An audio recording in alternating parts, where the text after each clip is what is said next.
In my large first aid kit, now this is a large kit that you either keep at home or for a lot of people or for a big event.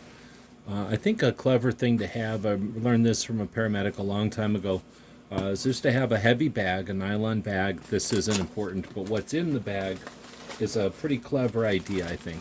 And this is emergency disposable obstetric a baby kit. So this is the kit that you'd have on an ambulance or for an emergency in some kind of an aid kit in case you have to deliver a baby.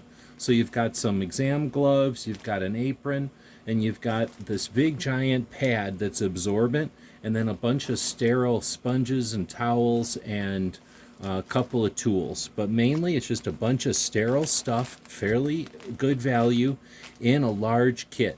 So no matter what you're really working on, this can create a large, clean surface that can absorb some of the stuff that you're working on.